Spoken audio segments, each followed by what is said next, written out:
إن الحمد لله نحمده ونستعينه ونستغفره ونعوذ بالله من شرور أنفسنا ومن سيئات أعمالنا من يهده الله فلا مضل له ومن يضلل فلا هادي له وأشهد أن لا إله إلا الله وحده لا شريك له وأشهد أن محمدا عبده ورسوله صلى الله عليه وعلى آله وسلم.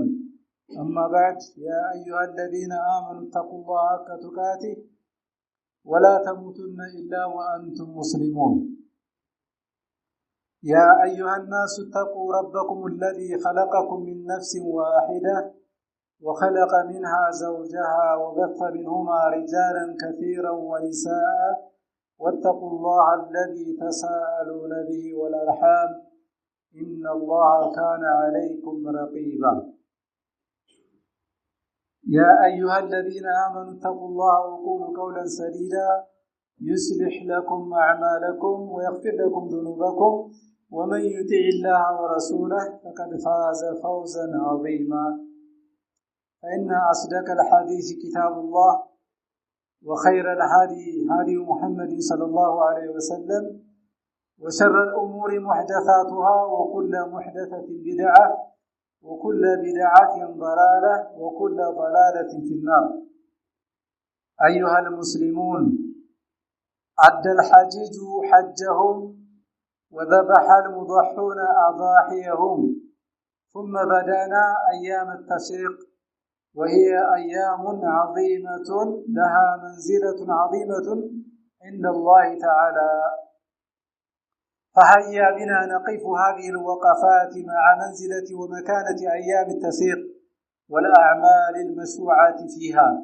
أولا، ما أيام التشريق؟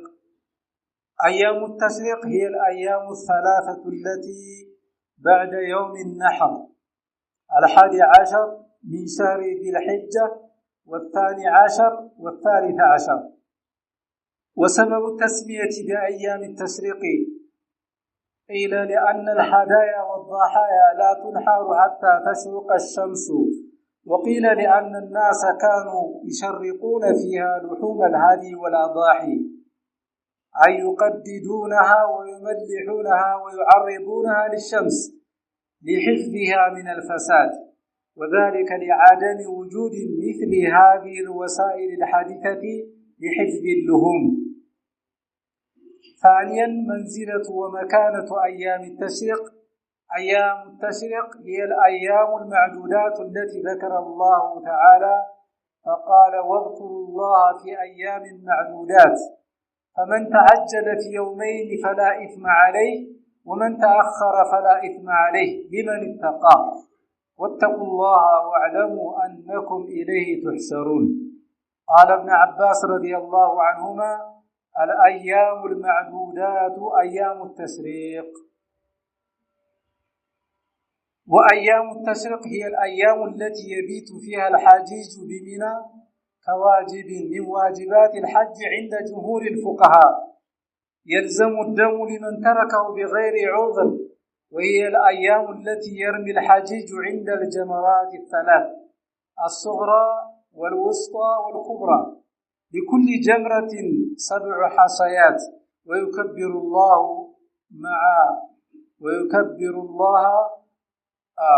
مع كل حصاة.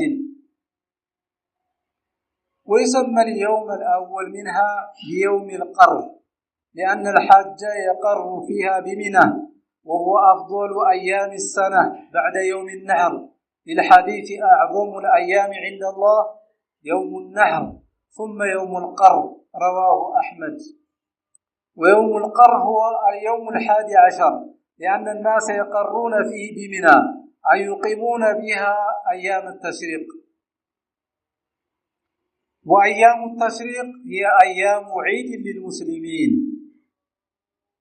عن عقبة بن عامر رضي الله عنه أن رسول الله صلى الله عليه وسلم قال: إن يوم النحر ويوم عرفة وأيام التشريق هن عيدنا أهل الإسلام، وهن أيام أكل وشرب. رواه الترمذي وصححه الألباني في صحيح الترمذي. وأيام التشريق هي أيام أكل وشرب وذكر لله عز وجل. ففي صحيح مسلم عن نبيشة الخذلي رضي الله عنه قال رسول الله صلى الله عليه وسلم: أيام التشريق أيام أكل وشرب وذكر لله. وفي رواية: من كان صائما فليفطر فإنها أيام أكل وشرب. إن شاء الله خطبتنا اليوم أيام التشريق የሚባሉ ሶስት የተከበሩ ቀናቶች አሉ። ትናንት አንዱን ጨርሰን አሁን ወደ ሁለተኛው ገብተናል። ዙልሂጃ ያው 11 12 እና 13 ናቸው። ዛሬ ዙልሂጃ ወር 12ኛው ውስጥ ነው ያለነው። በአያም ተሽሪቅ ውስጥ ነው ያለው ማለት ነውና ኢንሻአላህ ስለነዚህ ቀናቶች ያው ለማስታወስ ነው። አያሙ ተሽሪቅ የተባሉበት የራሳቸው የሆኑ ምክንያቶች አላቸው። አያሙ ተሽሪቅ አንዳንድ ዑለሞች لأن الهدايا والضحايا እነዚህ የሚታረዱ እርዶች لا تنحر حتى تشرق الشمس ፀሐይ ሳይወጡ አይታረዱምና በዚህ ምክንያት ነው አያሙ ተሽሪቅ የተባሉት ይላሉ። ግማሾቹ ደግሞ ምን አሉ? لأن الناس كانوا يشرقون فيها لحوم الهادي والأضاحي ያን ጊዜ በሷሃቦች ዘመን ፍሪጅ የሚባል ነገር ስላልነበረ ያው ስጋውን ማለት ነው ያደርቁት ነበር በፀሐይ ማለት ነው። ይዘለዝሉታል፣ ጫው ያደርጉበታል፣ በጫው ለውሰው ፀሐይ ላይ ያደርቁት ነበር ማለት ነው። ከዚህ አኳያ አያሙ ተሽሪቅ ተባለ ይላል። ሌላው የነዚህ ቀናቶች ደረጃቸው ምንድነው? አያሙ ተሽሪቅ ሄል አያሙል ማዕዱዳት የተቆጠሩ ቀናቶች ተብለው የተጠቀሱ ናቸው በቁርአን التي ذكر الله تعالى الله ያወሳቸው በቁርአን ማለት ነው። ዚክር እንድናበዛባቸው ተክቢራ እንድናደርግባቸው وذكروا الله في ايام معدودات ايام معدودات ابن عباس እንደፈሰሩት الايام المعدودات ايام التشريق እነዚህ ሶስት ቀናቶች ናቸው ይላሉ።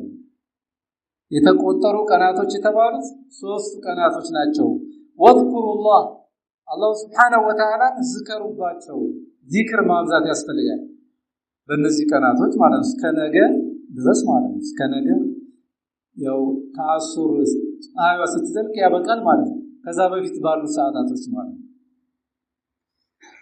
አያሙ ተሽሪቅ هي الايام التي يبيت فيها الحاجج بمنى እነዚህ ሶስት አያሙ ተሽሪቅ የሚባሉት ሐጃጆች የሚያድሩባቸው ሚና ላይ የሚያድሩባቸው ቀናቶች ናቸው። የተከበሩ ቀናቶች ናቸው። ዋጅብ ነው ይላሉ ማደሩ ጅምሁር ዑለማ። አብዛኛው ዑለማ ዋጅብ ነው፣ ከዛ ያላደረሰው ያው ቅጣት ይኖርበታል ይላሉ። እና ጠጠር የሚወረውሩባቸው በእያንዳንዱ ጀምረተ ሱግራ ውስጣ እና ጀምረቱል ኩብራ የሚባሉ ሶስት የጠጠር መወርወሪያ ቦታዎች አሉ። በእነዛ ጠጠር መወርወሪያዎች ሰባት ጠጠሮችን ይወረውራሉ ማለት ነው። ምን ያደረጉ? ተክቢራ ያደረጉ ማለት ነው። አላሁ አክበር ይያሉ ይወረውራሉ ማለት ነው። ነብያችን አለይሂ ሰላቱ ወሰለም በተለይ የትናንትናውን ቀን ማለት ነው 11ኛው ከአያም ተሽሪቅ 11ኛዋ ደግሞ ትለያለች። የውሙል ቀር በመባል ትጠራለች። ያው ሐጃጆች መጣው ማለት ከሙዝደሊፋ መጣው እዛ ሚና ላይ ነው በቃ የሚያርፉት የሚረጋጉት ማለት ነው። እና የውሙል ቀር ብለዋል ነብያችን አለይሂ ሰላቱ ወሰለም አዕظሙል አያም عند الله የውሙል ነህር ተብሏል። የውሙል ነህር ያው 10ኛው ቀን ነው ከትናንት በፊት ያለው። 11ኛው ደግሞ የውሙል ቀር ይሉታል። የውሙል ነህር እርድ የሚያርዱበት ጸጉራቸው የሚላጭበት ጠጠር መወርወር በአንደኛው ጠጠር መወርወሪያ የሚወርወሩበት ቀን ነው። ጀምረቱል አቀባ መጨረሻው ላይ ከአላህ ዘንድ ከቀናቶች ትልቁ ቀን ነው ብለውታል። የውሙል ነህር ያውኛ ዒድ ምንውልበት ቀን ማለት ነው። ثم يوم القر ማለት ደግሞ 11ኛው ዙልሂጃ ማለት ነው። ስለዚህ እነዚህ የተከበሩ ቀናቶች ናቸው። ያው ክቡር መሆናቸውን ማወቅ ያስፈልጋል። ዚክር የሚዘከርባቸው ቀናቶች ናቸው وأيام التشريق هي أيام عيد للمسلمين للمسلمين عيد ነው ዋናው عيد عيد الأضحى ዋናው አስረኛው ቀን ቢሆንም እነዚህ ዒዳችን ናቸው ምን በላባቸው ምን ተጣባቸው ዘመድ ምን ጠይቅባቸው ሲለተ ረሂም ዝምድና ምን ቀጥልባቸው ምን ደሰትባቸው ቀኖች ናቸው እስከ ነገ ድረስ ማለት ነው وأيام التشريق هي أيام أكل وشرب وذكر لله عز وجل ففي صحيح مسلم عن نبيشة الهذلي رضي الله عنه قال قال رسول الله صلى الله عليه وسلم أيام التشريق أيام أكل وشرب وذكر لله ሶስት ነገሮች እንሰራለን ምን በላበት ምን ተጣበት ይሄን አንድ መደመርም ይቻላል አላህ Subhanahu Wa Ta'ala ምን ዘክርበት ቀናቶች ናቸው በብዛት ምን ዘክርበት ማለት ነው ጾም የተከለከለ ነው በእነዚህ ቀናቶች ጾም የተከለከለ ነው ለማን ብቻ ሲቀር ማረድ ያልቻለ ዛጅ ላይ ሆኖ ማረድ ያልቻለ ማለት ነው የተመቱና ቂራንም ይባላል እርድ ያለባቸው ሰዎች ማረድ ካልቻሉ ከዛ የተወሰነ ቀን ጾማሉ እዚህ ሀገራቸው ደግሞ ይመጣሉ 3 ቀን እዚህ ጾማሉ 7ቱን እዚህ ጾማሉ እና በእነዚህ ቀናቶች መጾም ይቻላል ለነሱ ማለት ነው ከዛው ከሐጃጅ ውጭ ላለ ማህበረሰብ ሙስሊም ማህበረሰብ ግን መጾም አይፈቀድለትም ولذلك يحرم صيام هذه الأيام ففي صحيح البخاري عن عائشة رضي الله عنها قالت لم يرخص النبي صلى الله عليه وسلم نبياتنا عليه الصلاة والسلام الفقدهم في أيام التشريق بالنسبة بسوس كاناتوج أن يصمن إلا لمن لم يجد الهدي الهدي حج لا يونو يميردو ገንዘብ ከሌለው ለዛ ሰው ብቻ ተፈቅዶለታል ይላል ሌላው አያመል ቢድ ይባላል 13 14 15 በየወሩ የሱና ጾም አለ ምናልባት እነዚህ 3 ቀናቶች በወር 13 14 15 ምን ጾም ሰዎች ካለን አያመል ተሽሪክ ጋር ከገጠመ ለነሱ ሌላ ማካካሻ ነው ማድረግ ያለብን ማለት ነው فمن كان معتادا على صيام الايام البيض فليعلم ان يوم 13 من ذي الحجه አንዷ ቀንች የምትገጥምበት 13ኛው የዙል ሒጃ ሚጾምባት ቀን አይደለችም አላ አያመል ቢድ በወሩ 3 ቀን ለሚጾሙ ሰዎች መነሻ ናት እሷ ደግሞ ምን ጋር ገጠመች አያመል ተሽሪክ የመጨረሻው ቀን ጋር ገጠመ ማለት ነው ስለዚህ በዛች ቀን መጾም የለበትም 14 15 ጾሙ 16ኛው መጾም ይችላል ተራው ማለት ነው نسأل الله العظيم أن يتقبل منا ومنكم صالح الأعمال والأقوال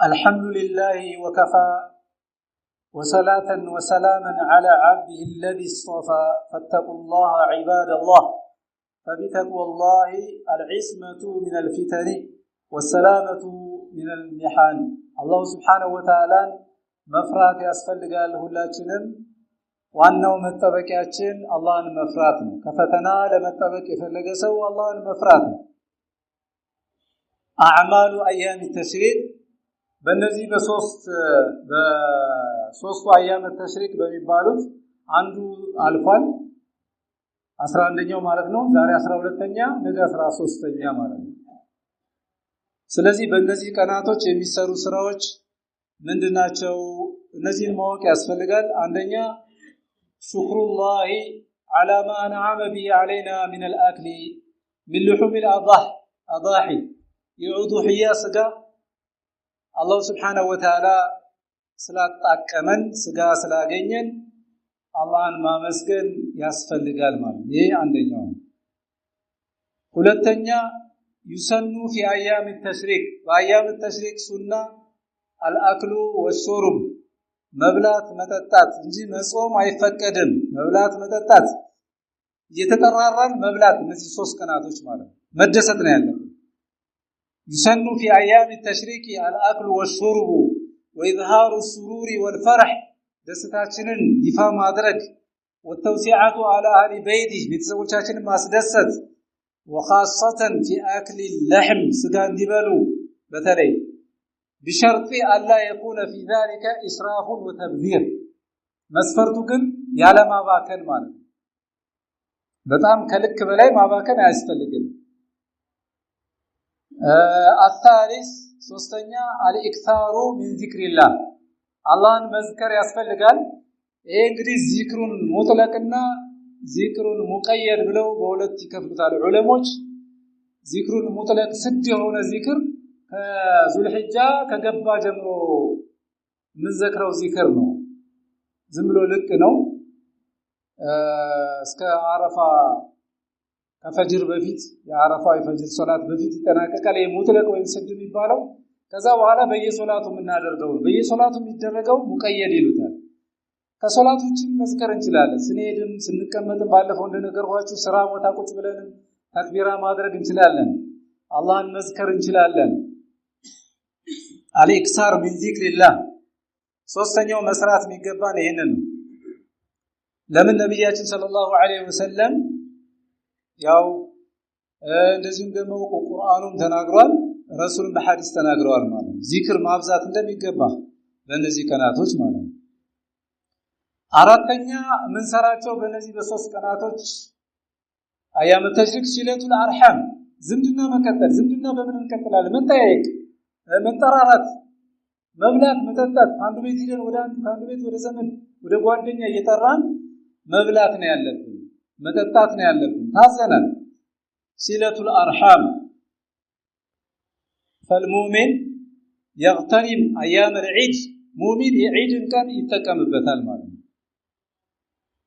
ليخرج زائدا لارحامه زائر لارحامه ዘመዶችን ለመጠየቅ አጋጣሚውን ይተከማል واقاربه وجيرانه ጎረቤቱን ቅርብ ዘመዱን واصحابه ጓደኞቹን يبتغي بذلك وجه الله ይህን ስናደርግ የአላህን ፊት ፈልገን መሆን አለበት ዝም ብሎ ውለታ ምናምን የዩልኝ ሳይሆን ኢኽላስ ሊኖረን ይገባል አላህ ስላዘዘን በቃ ዝምድና መከተል አላህ አዟል ያን ታሳቢ አድርገን ከአላህ ዘንድ የሚገኘውን አጅር ታሳቢ አድርገን መንቀሳቀስ ይኖርብናል ለምን ነብያችን ሰለላሁ ዐለይሂ ወሰለም من سره ان يبسط له في رزقه ሲሳዩ ሀብቱ እንዲሰፋለት የፈለገ የሰው ወይን ሰአለው في اثره እድሜው እንዲረዝምለት ወይም እድሜው በረካ እንዲሆንለት የፈለገ فليصل رحمه ዝምድናን ይቀጥል ብለዋል ትልቁ ቁልፍ ነገር እዚህ ነው ሰው መቼም ሀብት ይፈልጋል ገንዘብ ማግኛ መንገዱ ተቀምጧል እዚህ ላይ ዝምድናን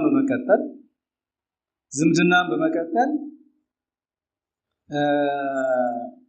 እንትን ይሆናል ማለት ነው እድሜያችን አላህ በረካ ያደርገዋል ሲሳያችን ይበዛል وفي الحديث الصحيح ومن كان يؤمن بالله واليوم الآخر فليصل رحمه በአላህና በመጨረሻው ቀን ያመነ ሰው ዝምድናን ይቀጥል ብለዋል ነብያችን አለይሂ ሰላቱ ወሰለም አምስተኛና መጨረሻ እንሰራው ዘብሁል ኡዱሂያ ኡዱሂያ ያላረድን ሰዎች እስከ ነገ ድረስ ፀሐይ ሳትጠልቅ በፊት እስከ ነገ ማረድ ይቻላል ያው ዋናው ያላረድን ሰዎች በዛ በዒደል አድሃ ያላረድን ሰዎች ከሶላት በኋላ የማረጃ ጊዜው ሰፊ ነው ማረድ ይኖርብናል ማለት ነው አቅሙ ያለን ሰዎች ዘብሁል ኡዱሂያ لمن لم يذبح يوم الأضحى فإن آخر وقت ذبح الأضاحي يوضحي أرض وقت مجرشو وغروب الشمس اليوم الثالث من أيام التشريق يا أيام التشريق 13ኛው ቀን ፀሐይዋ ከመጥለቋ በፊት 14ኛው ሳይገባ ማለት ነው